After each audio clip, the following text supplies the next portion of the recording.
No, yeah, no, it's possible. I mean, thank you. It's not gonna. Make it face the. I'm sorry, if you're sharing and presenting, kindly occupy your seat. We might need more chairs. Okay, we have her.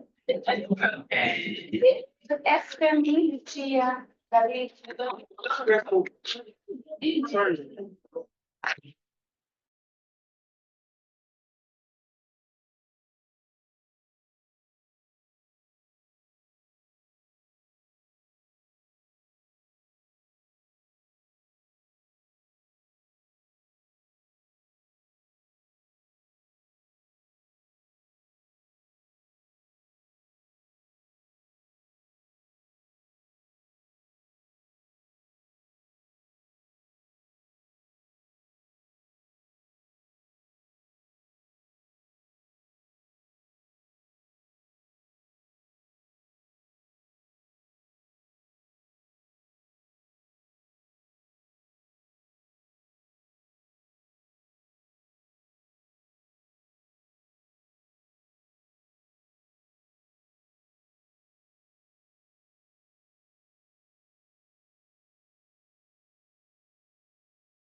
Can't see my notes.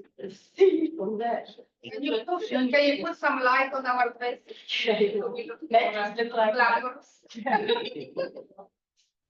Thank you so much. I appreciate it. Good luck.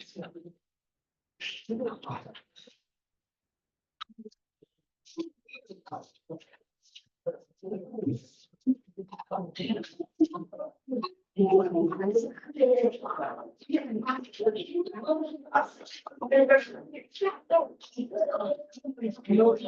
yes, yes. So,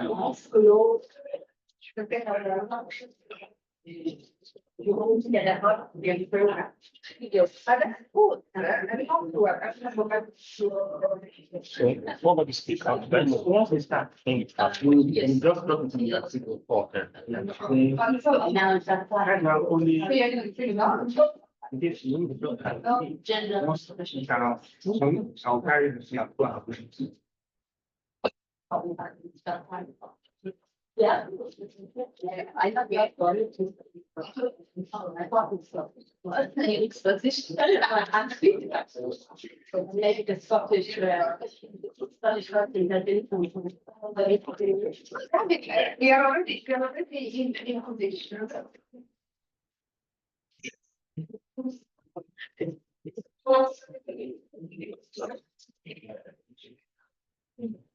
Nice. Oh my God, it's spaghetti. It was a happy lady, sorry. So this is the speaker. And this speaker is powerful, captures voices variable. Okay. So it captures everything you say. So Very rest dangerous, assured. very From dangerous, now on, no, very no, dangerous. no. Notes. It captures everything. Okay.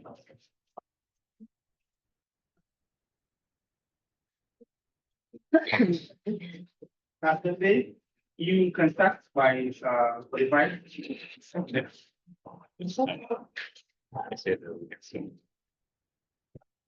Okay, I just give a, okay, who is nice, but, okay, I just, did you want to say something or I say?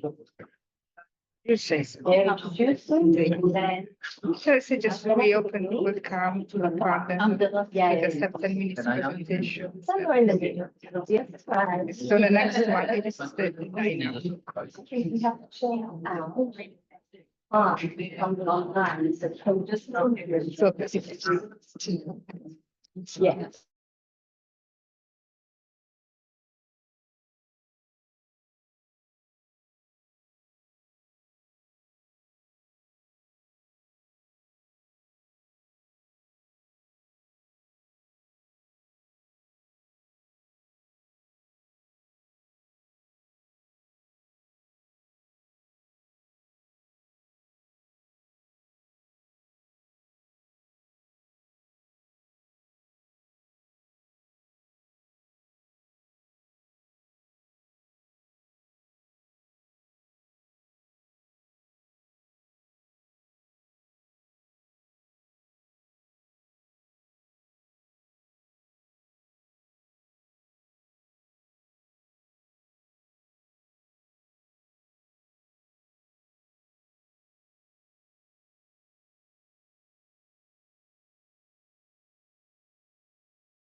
My work is.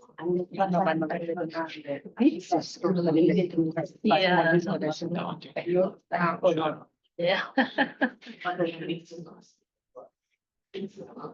What mountain? Maybe I should set in my lap. Set in my lap. So non le... No, qua sono tutte mie note che non più...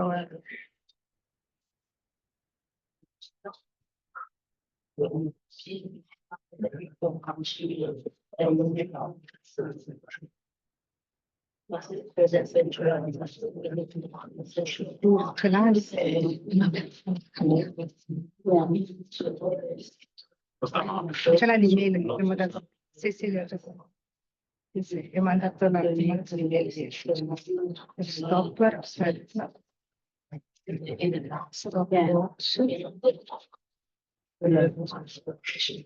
No, come si mette lo stopper?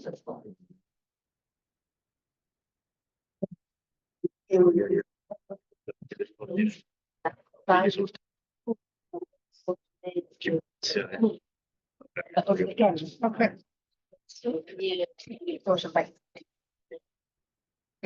Lo vedo prima sì. So actually you're cute.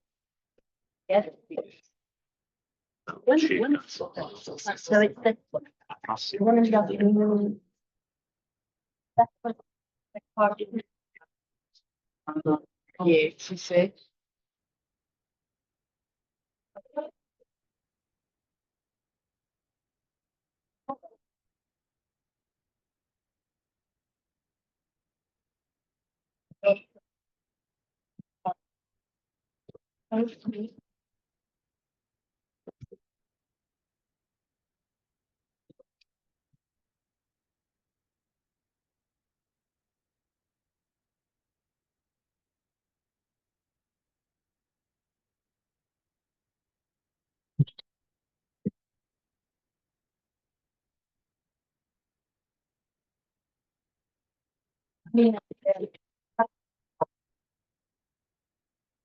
The part of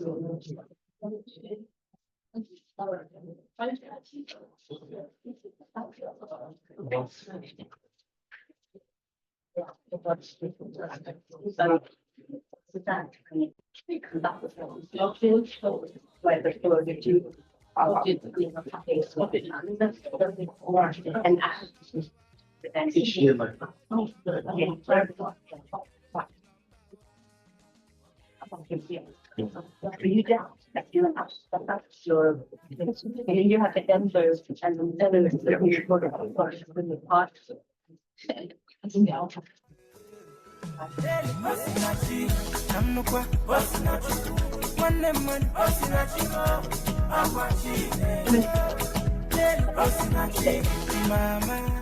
That's probably the gender thing, that's another.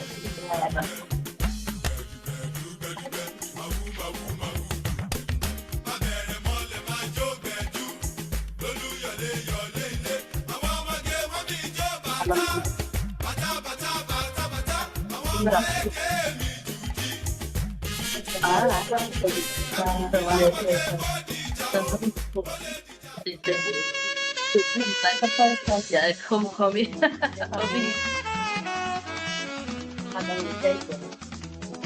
you just like it.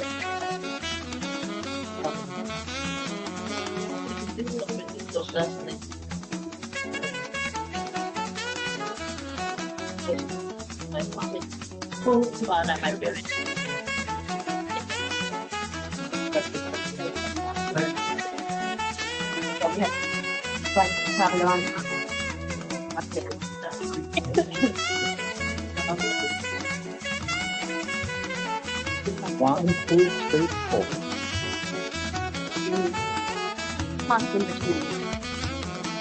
Yeah,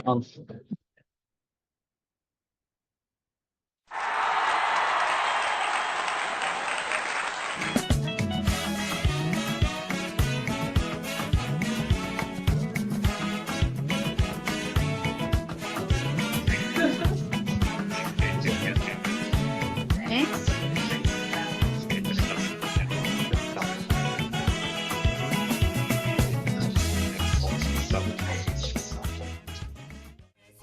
Ah.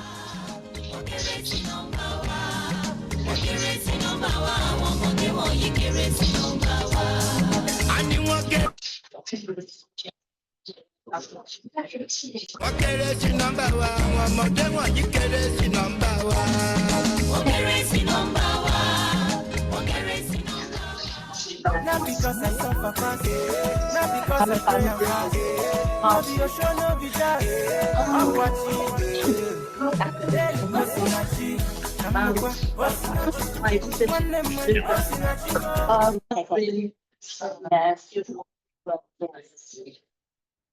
I've got a good friend who like something off me. Sounding like okay, but they're kind of secret, it's really. All right, so can we start? Not that thing, but might be. Are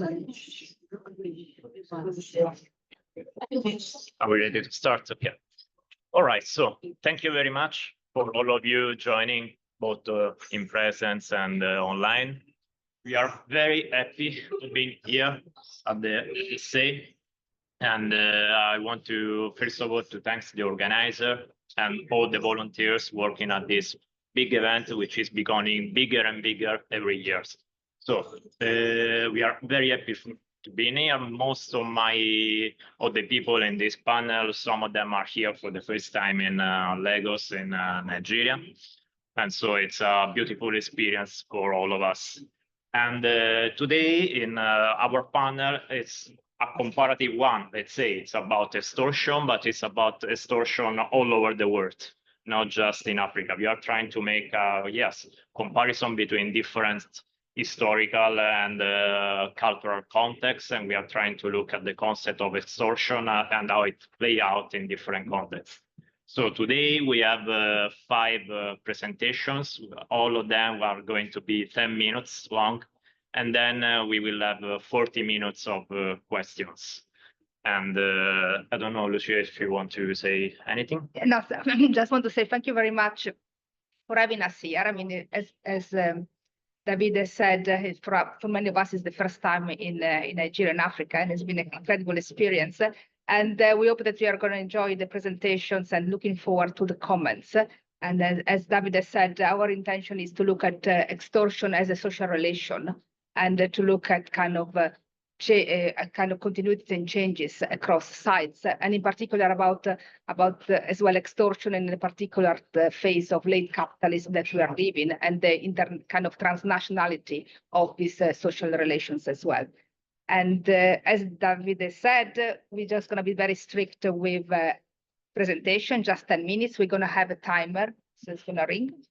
And I think I stop talking now, because otherwise we're just going to run out of time. Obviously, we will care a lot to have your questions at the end of this, because yes, as Professor Aderinto said, I mean, this is not for us to showing off anything. It is not an examination. It is not a PhD defense. It is for you to try to build new networks with all of us. It is for you to try to interact with us, and we are very excited about it.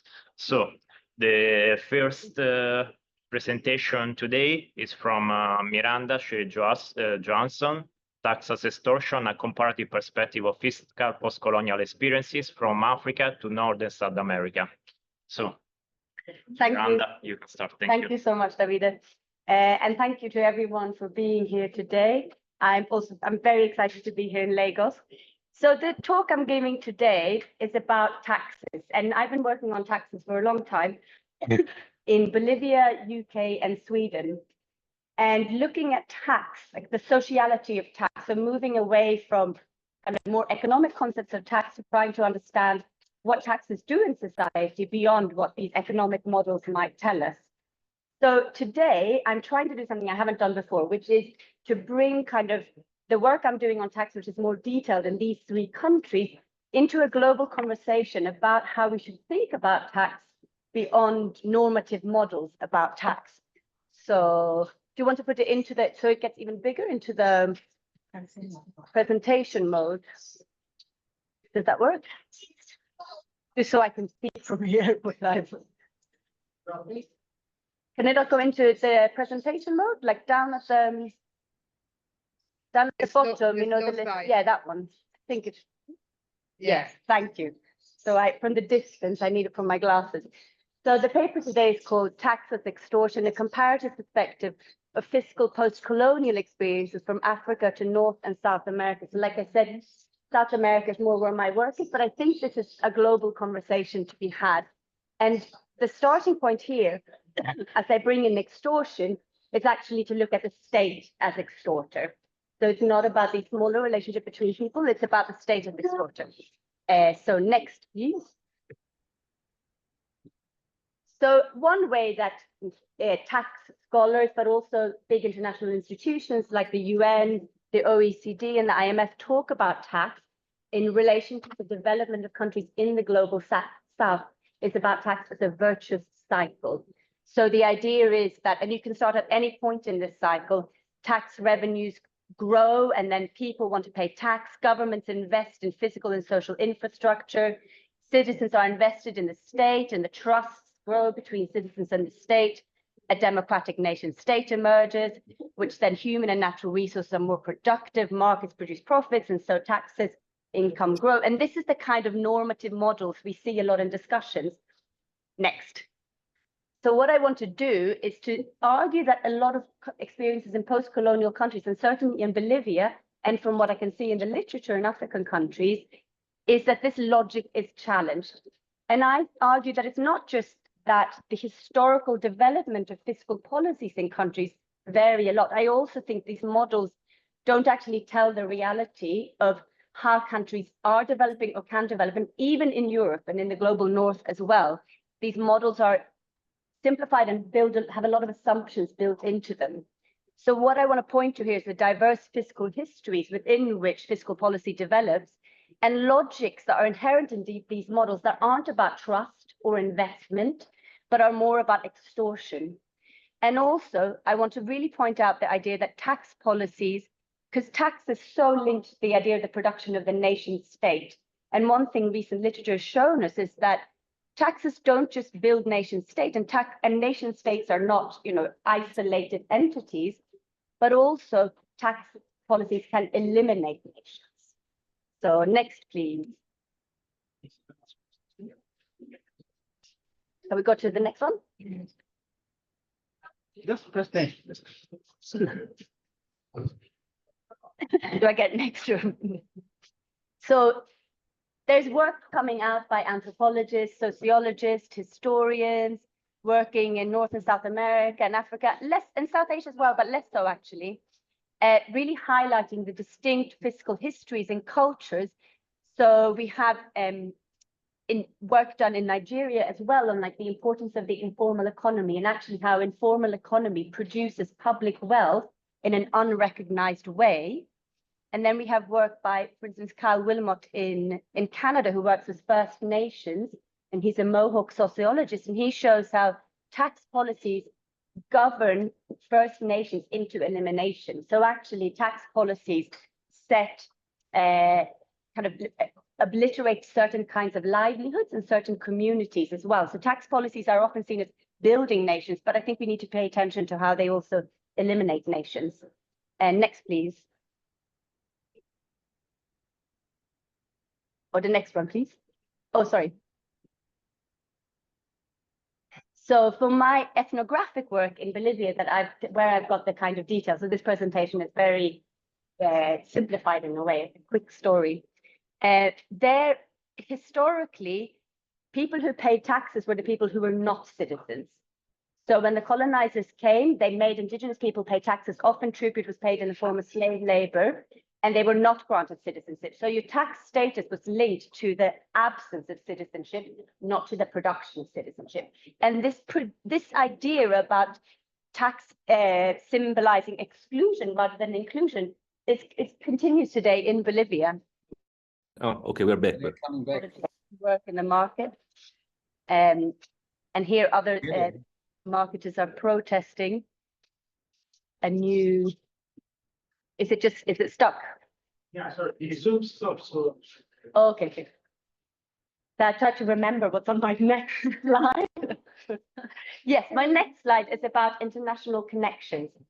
So one of the other things when we think about these models about how taxes are related to the production of nations, there's been recent work done by, for instance, Gurminder Bamra and Julia McClure on the links between nation building in Europe and the wealth coming from the colonies. So that's the extortive relationships can both exist within nations, but also between nations. So the European nation states were not a result of local taxation. The story goes that in Europe, it was so successful, they got people to invest in the state, believe in the project, paying tax. But in actual fact, the welfare state and the wealth of the welfare state was only possible because of the global flows coming from the colonies. So that we have this idea that this model can happen within nations, but the actual nations that we use as examples of how these models work, that is not how their welfare states were built. And this book is excellent for tracking the specific ways that European welfare states were funded through colonialism. And you can see how money moves between different countries, particularly in order to build welfare states, and then pretend the welfare state was built from within. Next, please.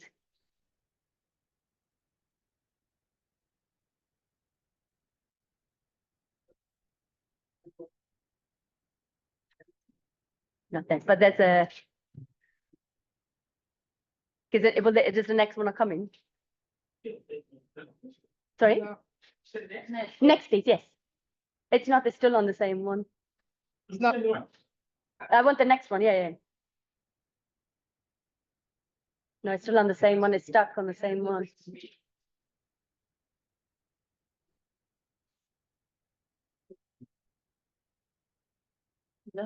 No, it's not moving, it's still on the, is it moving on your screen? Yeah, sorry. Oh, sorry. No, it's just. It's not the internet, no, it's the. Maybe, no, it's not on the internet, so.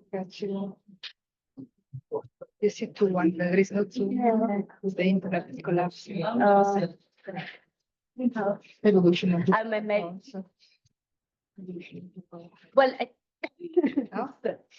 Well, for the conclusion in general, as I can remember, some of the main points was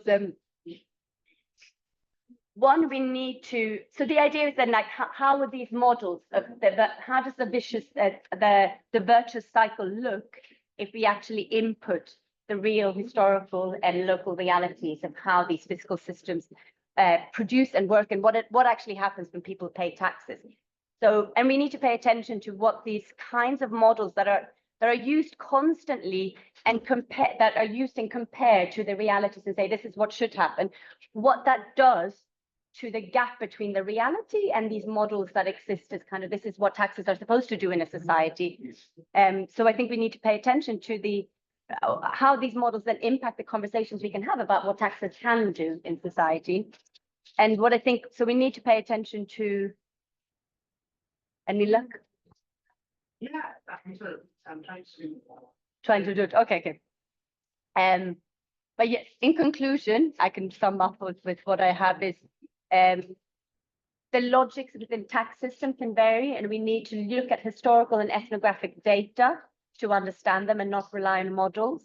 We need to pay attention to logics within tax systems that are not just about trust and investments and these buzzwords that are used a lot within these international organizations. And we need to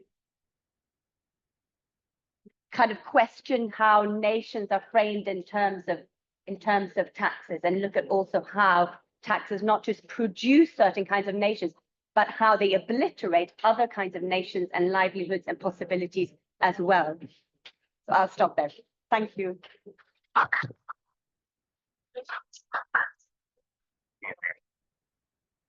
Thank you very much, Miranda.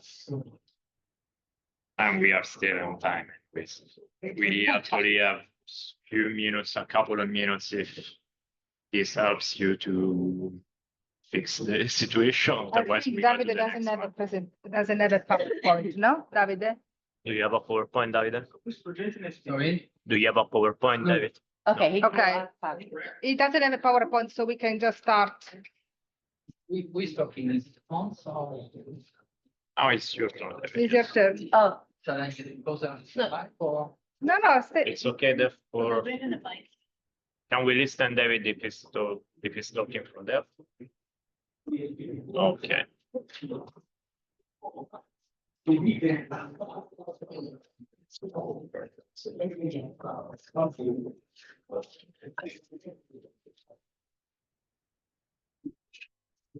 Thank you. Thank you, David. So, David, the title of this international is Extortion in Late Countries, the roots of international goods and trade standards smuggling from India to China. And you're ready today. Yes, thank you very much. I'm very happy to be here and to discuss extortion. So recent studies, we know that recent studies have looked at predatory capitalism in plantation, industry, and agricultural regimes, and often through the lens of international companies and a straightforward understanding of accumulation in violence. And in those perspectives, the predators and the prey are often well identified. My presentation today contributes to those debates in the different perspectives. It looks at the predation of forest resources in South India through an ethnographical study of the chain of extortion which runs across this illicit political economy. I think that extortion is an ethnographic tool which helps to consider the ambivalent relations of extortion between the state, politics, business actors at every stage or layer across the chain. But also it helps to get the different understanding of extortion and the different meanings given to extortion by actors across this chain. So basically the point I try to make based on my fieldwork is that the complicit participation of actors in the illicit logging of wood and the business requires each person to be both extorted and extorter in the chain of extortion. And this reversibility, the possibility to be an extorter and extorted, impacts societies as it shapes uncertainty and trust. This is a world where no one knows exactly who is doing what, where a police officer can work both for the state and for a smuggler, where smugglers can use their power and money to become elected politicians. Yet at the same time, in order to be involved in this business, everyone is obliged to trust the other, to take a risk of trust. And this possibility of being both extorted and extorter is a major source of attraction and seduction of this economy. Because this reversibility of position allows the promise of capitalism, of challenging social segmentation of the economy, because the lower groups in this economy can expect to grow. And this is a crucial aspect because there is a seductive element which attracts smugglers, because this economy needs to recruit laborers to work. So my research deals with what is called locally red sanders mafia. It's a rare and endangered species of sandalwood which grows only in one particular forest of South India. In the 90s, the Indian government has signed international treaties to protect it and has banned the logging and selling of this wood. However, this forest is located in a region historically known for political violence and for the nexus between politics and business. In the 2000s, getting funds to sustain the rising number of political parties has become a major issue. And red sanders, the illegal economy of red sanders has become an opportunity to make money. So signing these international agreements by India to protect these species obviously made this economy illegal but also it increased a lot the value of this wood. Yet there is no market in India for that wood. There's no demand. The major buyers are from China. And the demand has continuously been sustained by the Chinese economic growth. And this transnational business expanded in 2010 until now. So compared to many studies which trace the predations through a global company, here there is no clear identified Chinese company settled in India to deal with that demand. Here, everything has remained illegal, and only very few actors have the direct knowledge and contacts with Chinese buyers. China has become locally kind of fantasy, where most of the politicians, smugglers involved, they don't know exactly who is the Chinese buyer. They don't know exactly when the wood is exported. They say China, they have no idea where it goes. So it's becoming a kind of a interesting fantasy. And also in this economy, if we compare to a plantation, which is said, if I quote Tanya Lee, to be a machine for assembling land, labor, and capital in centralized management for the purpose of making profit. Here in this economy, there is no big boss. There is no one boss ruling this economy. To the contrary, it let believe many people that everybody can start his own business. To be, for young people, ambitious people, it's possible to enter the forest and try to sell this wood. So this business is further characterized by the criminalization of migrant laborers, the woodcutters, and by the growing militarization of the protected forest, often through an alliance between states and mafia. So we know that the global history of forests is one of violence, and this is the case here. Illegal logging involves a number of factors.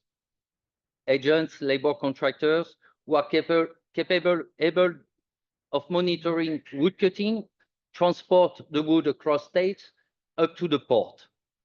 Basically, here is how it works. Laborers are called by various sorts of contractors to enter the forest for 10 days in harsh conditions to cut the wood. Once the wood is cut, it is hidden in safe places and then loaded at night into trucks with fake registration. And the business relies heavily on male migrant laborers from the lower strata of society. But they voluntarily engage in this illegal business to make much more money than they could in other kind of work in which they are involved, mostly plantation. Then you have a contractor who organize the transportation from the forest to the city. And it's an important work because the trucks have to cross numbers of police checkpoints. Once it reaches the city, a buyer takes in charge the load of red sanders and pays the contractor. And once paid, the contractor gives the money to his gang of woodcutters. Then the buyer deals with the custom, with the ship, with the container to move to China. He's the only one who has a direct contact with the Chinese buyer. Of course, all these operations require the active participation and complicity of police, lawyers, state officials, and custom officers. So this organization and the different stage opens the door to extortive practices at every stage and between all actors. Politicians will extort money from contractors as commission, a tax he can enforce by sending police to seize the load. But contractors can also extort money from politicians as a form of loyalty because they could support their political opponents. The police officer can also extort money from politicians for the service they supply and threaten them of sending police forces if the redistribution is not sufficient. And contractors also engage in extorting money from the laborers. They often do not pay the laborers, for example, as they claim that the buyer didn't pay the load of wood, or because the truck was attacked and stolen. So in this chain, everybody is in a position to extort and to be extorted. That's a condition of the engagement in this economy. Another possibility of extortion comes from the law, because police is supposed to arrest the smuggler. So there is a system. It's almost over. This is a lucrative business because they can arrest the smuggler and claim money against the possibility of getting bail. So there is an arrangement between the judge, the police, and the lawyer, and laborers at the end are forced to pay huge fees to get bail.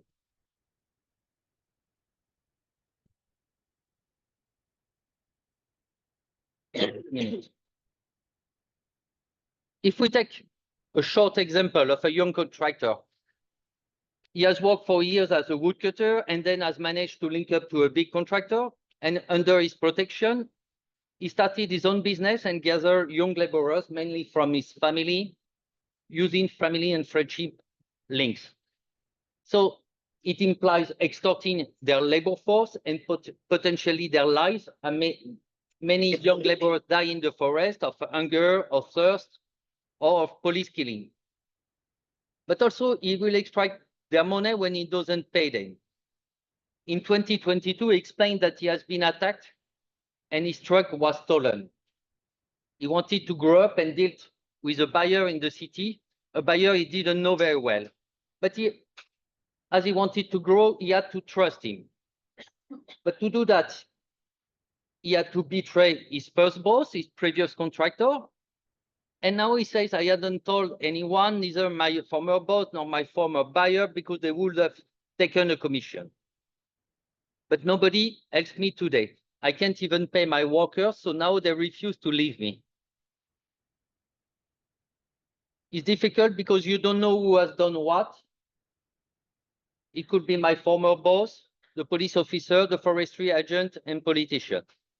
But the major interrogation comes from his laborers because he knows that his weakness today could raise the ambition of one of his laborers to take his position.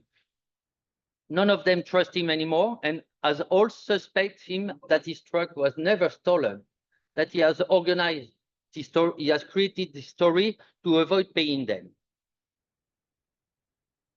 So this reversibility of position across the chain of extortion opens the door to successful but highly precarious trajectories. In this scenario, violence is used as one of the modalities of constraint, but is always mixed with threat, gift, protection, friendship. Thank you.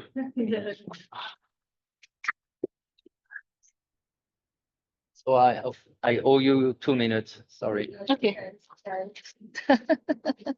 That's it. Right. Thank you so much, David. So we are still on time anyways. Yeah. Don't worry.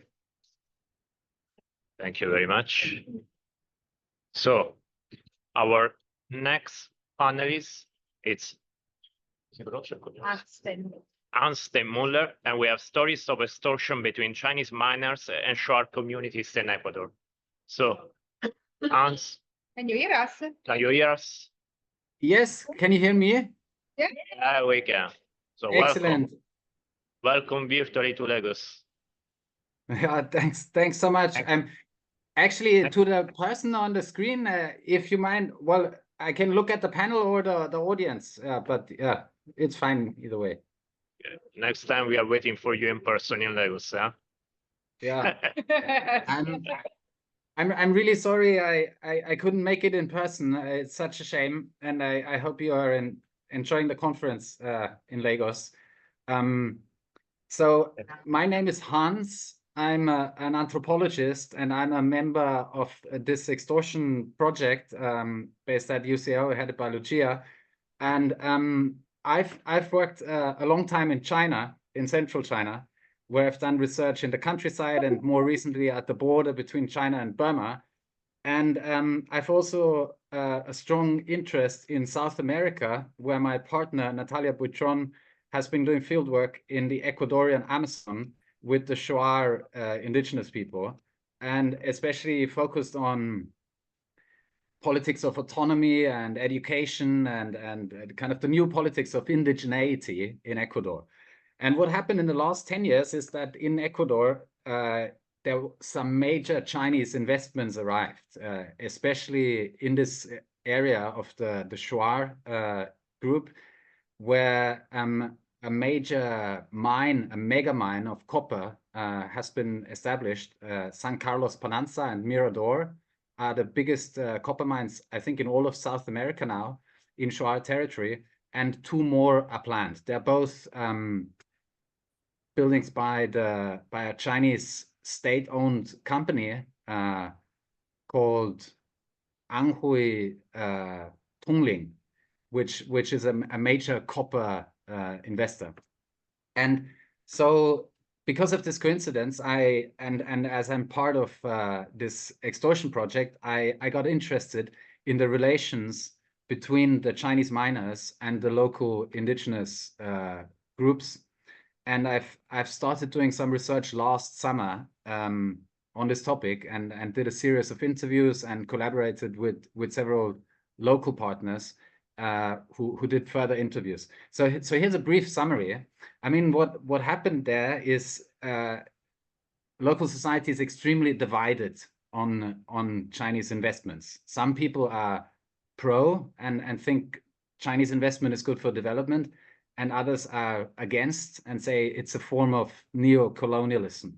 And this kind of black and white view of Chinese investment, you might be familiar from other countries. I'm thinking of, for instance, Zambia or Sudan, where China also has often been presented as a neo-colonial influence that plays an important role in contemporary politics and economic development, but also in new concerns of informality, of security, of violence. And that's exactly the case in Ecuador too. So at the same time, when Chinese investors were coming in over the last 10 years, the country has been in decline, basically. The last year's elections saw the assassination of one candidate, Villavicencio, who was killed just a few weeks before the election in the coastal town of Guayaquil. And that event and many others during the election, observers have generally seen this as a kind of the rise of new violence. Ecuador, that was always seen as a safe haven between Colombia in the north and Peru in the south, is now really drawn into the politics of drugs and money laundering and extortion. It has become a major transit place for cocaine, especially, and other drugs. And the big question is, so how should we understand China's role in all these complicated changes, especially in the periphery, in the Amazon? These changes are also very clearly felt, and many people talk about the new security concerns and what's China's role and the Chinese companies. And at the same time, it's very difficult to actually get access to talk to the people who are actually involved, who are evicted by Chinese companies or who work for Chinese companies, the community managers and the Chinese workers, of course. So partly because of these difficulties in access, but also because we think that extortion is an excellent lens to understand these kind of problems, we focused on stories of extortion in our research. Because extortion as a problem is always in the eye of the beholder, right? What is extortion for some is tax for others, or gifts for others. So how do different people talk about the relations they're having between the miners and the local communities? And as I said already, they're very divided. Some people are pro-mining and some people are anti-mining. Among the Shuar indigenous group, the people who are very pro-mining tend to be younger, educated businessmen and officials who have connections to the towns or even abroad. There's some people who did MBAs in Canada who are now leaders of the Shuar Federation and who often engage with Chinese businessmen and Chinese officials. Many of the community representatives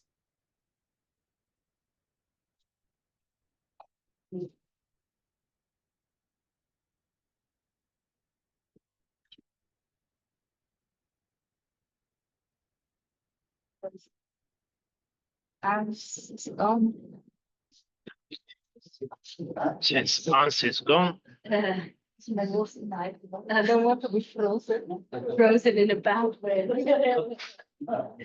Defrost me. I get frozen.